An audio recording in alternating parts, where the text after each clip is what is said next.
Halo semuanya, kali ini kita bakal bedah satu kali tool yang namanya Corvel Pro. Kita akan coba ngulik, apa sih sebenarnya yang dimaksud dengan mesin tulis humanistik?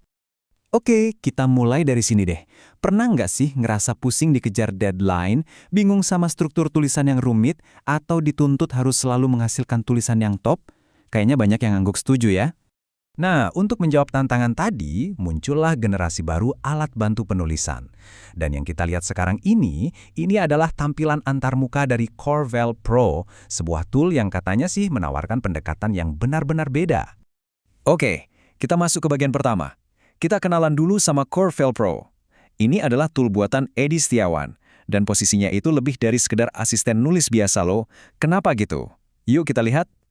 Jadi gini, tool ini bukan buat nulis email atau status di media sosial ya. Fokus utamanya itu benar-benar untuk tugas tulisan yang berat, yang butuh argumen kuat, struktur rapi, dan analisis mendalam.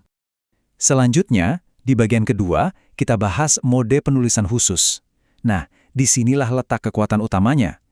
Tool ini bukan tipe satu untuk semua, tapi dia punya mode-mode yang sangat spesifik dan terfokus.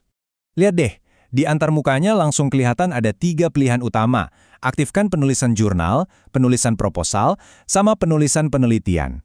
Masing-masing tombol ini tuh bukan sekedar tombol biasa loh, tapi dia akan membawa kita ke lingkungan kerja yang udah disesuaikan untuk format tulisan itu, lengkap dengan aturan mainnya masing-masing. Ini pinter banget sih desainnya. Jadi dari awal kita udah disuruh milih mau ngerjain apa, jurnal, proposal, atau penelitian. Dengan begitu, bantuan dari AI-nya jadi jauh lebih relevan dan to the point. Nggak ngasih saran-saran umum yang malah bikin bingung. Oke, dari mode utama sekarang kita geser ke bagian 3, yaitu fitur-fitur cerdasnya. Ini semacam tools pendukung yang bikin proses nulis jadi lebih sat-sat-sat-sat. Perhatiin di bagian bawah, ada kotak perintah yang tulisannya tanyakan apa saja. Nah ini ibaratnya pusat komando kita. Disinilah kita ngobrol sama AI-nya. Mau nanya, kasih instruksi detail, atau bahkan minta ide dari nol, semuanya lewat sini. Terus, lihat deh, ada tombol satu klik prompts. Ini tuh jalan pintas yang jenius.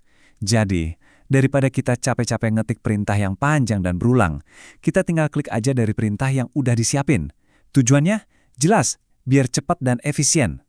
Di sampingnya, ada lagi fitur super penting, web access. Kalau ini mati, AI-nya kerja pakai data internalnya. Tapi begitu kita nyalain, whoosh, dia bisa langsung ngambil informasi real-time dari internet. Ini penting banget kan? Kalau riset kita butuh data atau referensi yang paling baru. Nah, sekarang kita sampai di bagian yang menurut saya paling bikin penasaran. Bagian 4, apa sih sebenarnya mesin humanistik itu? Ini bukan cuma jargon marketing loh, kayaknya ini adalah filosofi inti dari cara kerja tool ini. Coba lihat, di bagian atas tertulis jelas, Humanistic Writing Engine, atau mesin tulis humanistik. Tunggu dulu, apa maksudnya? Mesin tulis bisa jadi humanistik? Yuk kita coba cari petunjuknya. Petunjuknya ada di bawahnya, Humanized Reflexive Edition. Nah, ini kuncinya. Ini nunjukin kalau AI-nya itu dirancang bukan cuma buat nyusun kata-kata, tapi tujuannya buat menghasilkan tulisan yang gayanya reflektif kayak manusia. Jadi bisa merenung, bisa nganalisis, bukan cuma nyajuin fakta kering. Terus, untungnya buat kita apa? Pertama, tulisan kita jadi nggak kaku kayak robot. Kedua, mesin ini berusaha nangkep nuansa dan maksud di balik perintah kita. Jadi rasanya lebih kayak kerja bareng teman, bukan sekedar pakai alat. Oke, kita sampai di bagian terakhir. Setelah lihat semua fiturnya, muncul pertanyaan, apakah ini bisa jadi semacam mitra menulis yang baru? Coba kita tarik kesimpulannya. Kalau kita rangkum semuanya, pesannya jelas banget. Corvel Pro ini nggak mau cuma jadi software pasif yang nunggu perintah. Dia memposisikan diri sebagai partner aktif dalam proses menulis. Asisten yang nggak cuma ngerti struktur, tapi juga konteks, dan bahkan coba meniru nuansa tulisan kita. Dan ini yang jadi pertanyaan pemungkasnya buat kita semua.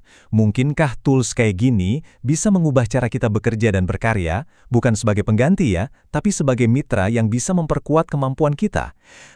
Ini pemikiran yang menarik banget buat masa depan dunia tulis-menulis.